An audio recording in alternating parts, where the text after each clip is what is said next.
আপনার আমার জীবনের 24 আওয়ার 24টা ঘন্টায় সব সময় স্মরণ করতে হবে একজনকে, তিনি কে। শুধু মসজিদে বসে বসে জিকির করলে হবে না। যখন আপনার উপর হজ করা ওয়াজিব, হজ করা ফরজ, তখন আপনাকে হজের কাজটা আদায় করতে হবে। আওয়াজ করে বলেন ঠিক না বেঠিক? প্যারা হাজিন, ফর এক্সাম্পল, একটা সন্তান প্রবাস জীবনে চলে গেল। প্রবাস জীবনে গিয়ে বছরের পর বছর সেই প্রবাসের মধ্যে আছে।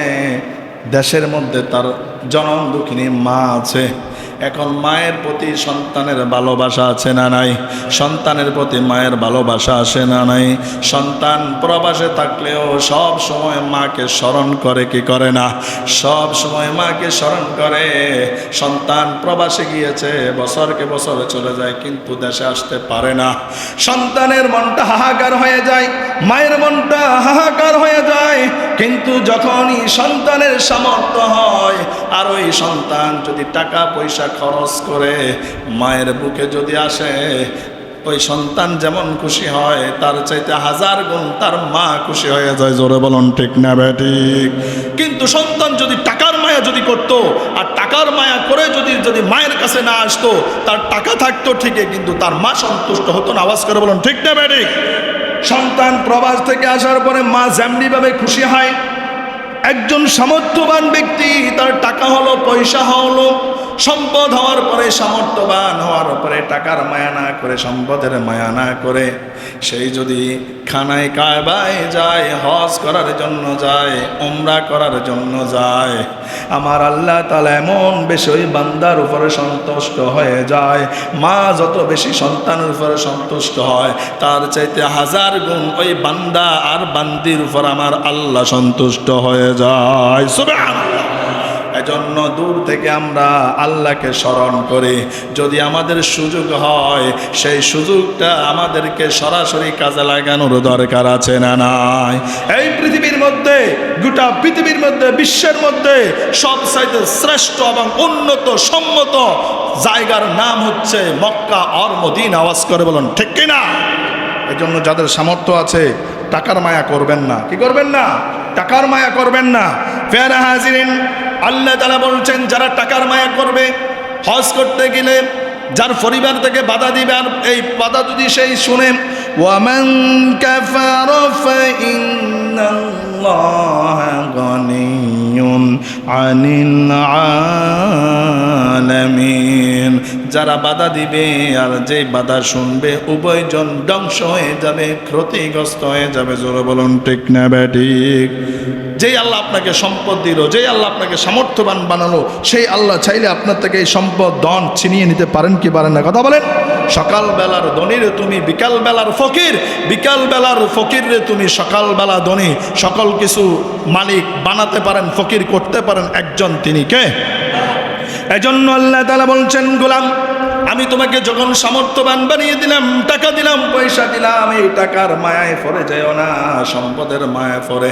টাকার সম্পদটাকে গনে গনে জমা করে রাখবা না। যদি জমা করে রাখো, বিনা হিসাবে তুমি জাহান্নামী হয়ে যাবে। জোরে বলুন নাউজুবিল্লাহ। আল্লাহ তাআলা দলিল দিচ্ছেন, আল্লাযী জামআ মালান ওয়া আদ্দাদা يحسب أن ماله أخلدا كلا لينبذن في الحطمة। আওয়াজ করুন আল্লাহু আকবার। রব্বুল আলামিন বলেন, যে ব্যক্তি তার ধন সম্পদকে জমা করে রাখে, গনে গনে রাখে, হিসাব করে করে রাখে, আমি আল্লাহ রাস্তায় খরচ করে না, ইয়াহসাবু আন্না মালাহু আখলাদা, আর সেই সব সময় মনে করে এই সম্পদ তার কাছে চিরকাল থাকবে। এমন আছে না নাই? কথা বলেন। সম্পদটাকে ব্যাংকের মধ্যে হিসাব করে রাখে, গনে গনে রাখে, 5 to 5 জান্না জান্না পরিমাণ হিসাব করে রাখে, গনে রাখে, সহজে খরচ করে না, হিসাব করে রাখে, আর মনে করে এই সম্পদ আমার কাছে চিরকাল থাকবে। আল্লাহ বলেন, না না, এই সম্পদ তোমার কাছে চিরকাল থাকবে না, বরঞ্চ এই সম্পদের কারণে তুমি জাহান্নামী হয়ে যাবে। কাল্লা লায়ুমবাদান্না ফিল হুতামা, আল্লাহ বলে এই গনা, এই জমাকৃত সম্পদ তোমাকে সর্বশেষ হুতামা নামক জাহান্নামের মধ্যে নিক্ষেপ করবে। নাউজুবিল্লাহ। এই যে জাহান্নাম, কয়টা জাহান্নাম বলেন তো? 7টা জাহান্নাম। জাহান্নাম কয়টা?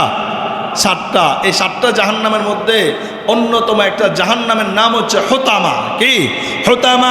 এই হুতামা নামক জাহান্নামের মধ্যে নিক্ষেপ করা হবে। হুতামা নামক জাহান্নামের মধ্যে যাদেরকে নিক্ষেপ করা হবে, তাদের দেহের মধ্যে, শরীরের মধ্যে যখন আগুন লাগবে, ওই আগুন সর্বপ্রথম তার কলিজায় গিয়ে ছিদ্র করে ফেলবে, তার কলিজাটা জ্বলে পুড়ে সারকার হয়ে যাবে। সুম্মা লা তামুতু, কিন্তু তার সেখানে মৃত্যু বলে কিছুই হবে না। আল্লাহু আকবার। এর জন্য যারা সামর্থ্য হয়েছে, যাদের হজ করার মতো তৌফিক হয়েছে, সামর্থ্য হয়েছে, আল্লাহি তাল্লাহি বিল্লাহি, আল্লাহর কসম করে বলি, যদি এই মুহূর্তে আপনি হজ যদি না করেন, এমন হতে পারে এর কারণেই আল্লাহ আপনাকে জাহান্নামের মধ্যে নিক্ষেপ করবে।